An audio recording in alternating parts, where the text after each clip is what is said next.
In the celestial realm of Mount Olympus, where gods and goddesses held dominion over the cosmos, a tale of divine intrigue and mortal triumph began. It all started with Zeus, the king of the gods, and his insatiable desire to sire a child of unparalleled strength. Zeus set his sights on Alcmena, a mortal woman renowned for her beauty and virtue.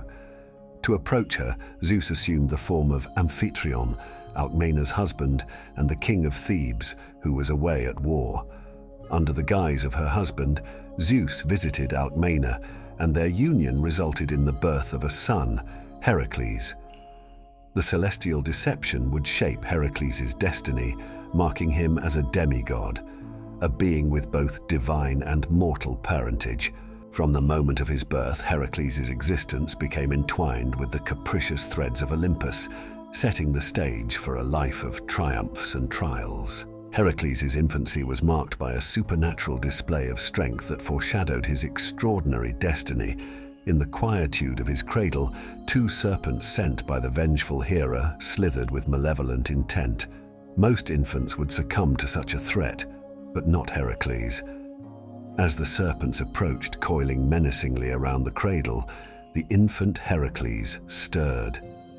His eyes, shimmering with an otherworldly glint, fixed upon the serpents. In a moment that would resonate through the annals of mythology, the babe's tiny hands clenched into fists, and with an innate strength beyond mortal comprehension, he strangled the serpents. News of the miraculous event spread throughout Olympus, leaving both gods and goddesses in awe of the infant demigod's potential. However, Hera, the orchestrator of the serpent's assault, harbored an unrelenting hatred for Heracles, the living embodiment of her husband's infidelity. As Heracles grew, so did his prodigious strength. Fearful of the consequences of his son's unruly potential, Amphitryon decided to channel Heracles' energies away from the royal court. The solution was to send him to the pastures to tend cattle, a decision that would inadvertently set the stage for the demigod's fateful encounters. However, Heracles' pastoral respite was interrupted by an unforeseen mentor, the wise and benevolent centaur, Chiron. Known for his nurturing demeanor and wisdom, Chiron recognized the divine spark within Heracles and undertook the task of imparting knowledge and discipline to the burgeoning demigod. Under Chiron's guidance, Heracles' education extended far beyond the mundane tasks of cattle tending. He mastered the arts of music, wrestling, archery, and medicine. The centaur's tutelage not only polished Heracles' physical prowess, but also cultivated a compassionate nature within the demigod's heart. Heracles' journey took an unexpected turn when he fell victim to Hera's relentless animosity. The Queen of Olympus, resentful of the demigod's existence, cast a malevolent veil of madness upon him. In the throes of insanity, Heracles committed a grave and unknowable crime. He slaughtered his wife Megara and their children. Awakening from the madness, Heracles was overcome with grief and remorse. Seeking redemption and guidance, he embarked on a journey to the Oracle of Delphi, a conduit to the divine wisdom of Apollo. The oracle, veiled in cryptic prophecies, delivered a decree that would shape the course of Heracles' destiny. To atone for his sins, he must serve King Eurystheus and complete 10 labors, seemingly insurmountable tasks designed to humble the demigod and cleanse him of his guilt. Labor 1. The Nemean lion Eurystheus, fueled by envy and trepidation, imposed the first labor upon Heracles to slay the Nemean lion, a beast with an impervious golden hide. Armed only with his bare hands, Heracles confronted the leonine terror in its lair.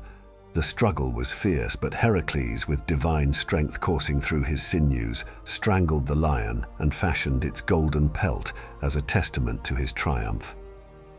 Labor 2. The Lernaean Hydra.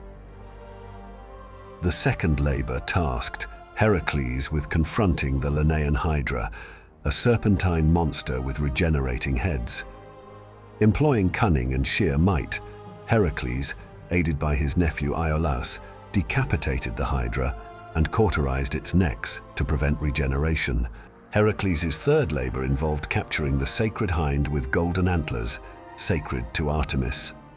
In a year-long chase that tested both his endurance and strategy, Heracles finally caught the elusive creature without causing it harm. Sent to capture the Erymanthian boar terrorizing the region, Heracles utilized his wits to subdue the ferocious beast alive. With strategic planning, he proved that his strength was matched by his resourcefulness. The seemingly menial task of cleaning the Argon stables became the fifth labor, but Heracles, with ingenuity and strength, diverted 2 rivers to wash away the accumulated filth in a single day. Heracles' sixth labor was to clear an infestation of aggressive birds in the Stymphalian marshes. With noise-making clappers forged by Hephaestus, he scared the birds away, showcasing not only strength but also divine craftsmanship. Labor 7, the Cretan bull. Sent to subdue the rampaging bull of Crete, Heracles wrestled the creature into submission, presenting it to Eurystheus as evidence of his triumph. The eighth labor involved capturing the man-eating horses of Diomedes, the Thracian king. In a fierce struggle, Heracles tamed the horses after feeding Diomedes to his own steeds. Heracles' ninth labor was to obtain the magical girdle of Hippolyta, the Amazonian queen. Misunderstandings led to a fierce battle, but Heracles ultimately secured the girdle.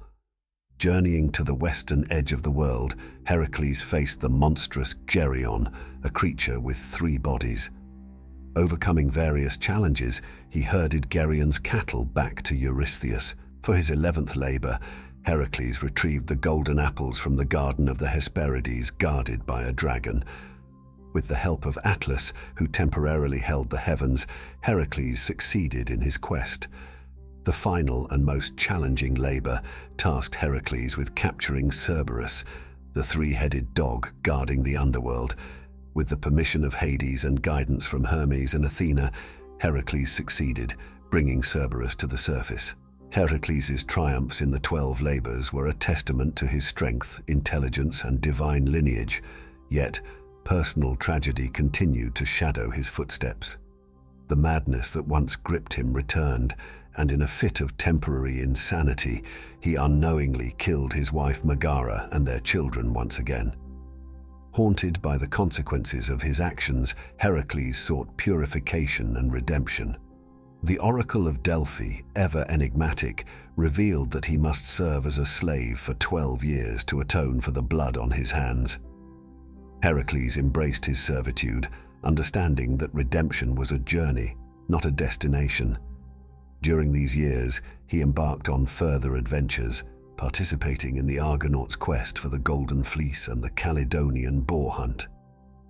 His valor and resilience in the face of adversity continued to shape the legend of the demigod. As the years unfolded, Heracles' renown reached the farthest corners of the cosmos. Mortals gazed in awe at the celestial creations bearing the mark of the lame god. His story, a myth etched into the annals of Olympus, became woven into the fabric of Greek mythology.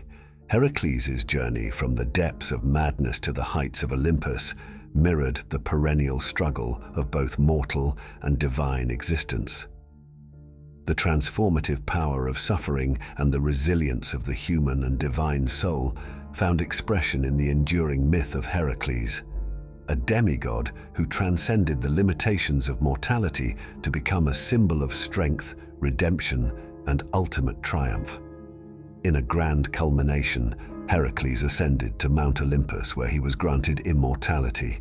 Hera's enmity, which had defined much of his mortal life, was finally laid to rest. The tale of Heracles, the demigod who defied the odds, endured as a testament to the indomitable spirit and the enduring legacy of those who tread the precarious path between mortal and divine.